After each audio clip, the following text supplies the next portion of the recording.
Kad smo bili mali, voleli smo slatkiše i nismo se svađali oko čokolada. Voleli smo sve ljude i nismo se delili.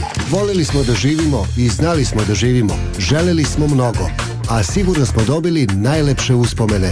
Ovo je minut za vreme Kad sam bio mali i još sasvim mladan. Kad smo bili mali. Nekada su voditelji informativnih emisija bili ozbiljni, strogi, jasno su nam govorili šta se dešava, objektivno iznad svega. Čuje što samo možemo danas da zamišljamo.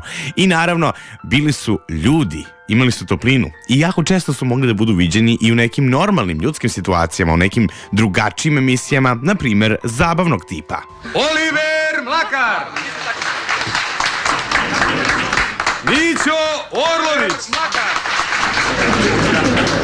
Ljubo Jelčić.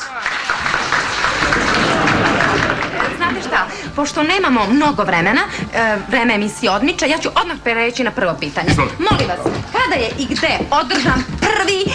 Stop, molim vas. Gde je ovde žiri, zvanični žiri? Kakve su propozicije? Treba da znamo da li imamo pravo upotrebu kviska, jer točno? Mića Orlović bio je najpopularniji voditelj Dnevnika kod nas, sigurno mogu da kažem svih vremena. Poslednji put stao je na mesto spikera 2008. godine povodom pola veka Dnevnika, kada se na istom mestu našao sa Dušankom Kalanj, svojom koleginicom sa kojom je vodio prvi Dnevnik ikada. Dušanka, dobro veče, dobrodošli u svoju kuću. Dobro večer, Mićo, hvala, bolje vas nešto. Molim te da najaviš sljedeću priču u Dnevniku, evo pogledajte. Hvala.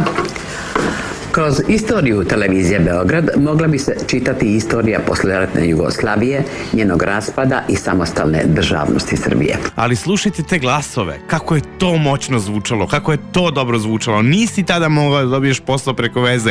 Sve i da si mogao, morao si da valjaš da bi na poslu ostao. Mića Orlović napustio nas je na današnji dan, 13. februara. Interesantno, na svetski dan radija. Ima nečega sigurno u tome. Mnoge njegove kolege su se opraštale od njega, a možda najlepšu priču ispričala je Dunja Lango, koja je kasnije takođe otišla. Mića Orlović je čovek koji će ostati zabeležen u istoriji televizije i to je tako. U istoriji RTS-a sasvim sigurno, u istoriji i u sećanju svih gledalaca koji su davne godine, jer on je prvi Dnevnik vodio RTS-ov, upoznali tog veoma zgodnog, naočitog muškarca sa savršenim glasom za taj posao koji je radio i on je jedno i drugo umeo da iskoristi. Pri tome je bio i veliki profesionalac i perfekcionista i mislim da je takav ostao do kraja života. Mića Orlović, nekim novim klinicima možda poznati kao voditelj kvizova To je to i sličnih kvizova na RTS-u tokom 90. godina.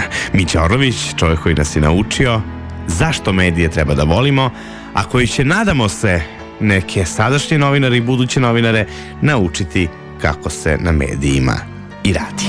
Kad smo bili mali i sutra u 10:10 samo na Radio 3.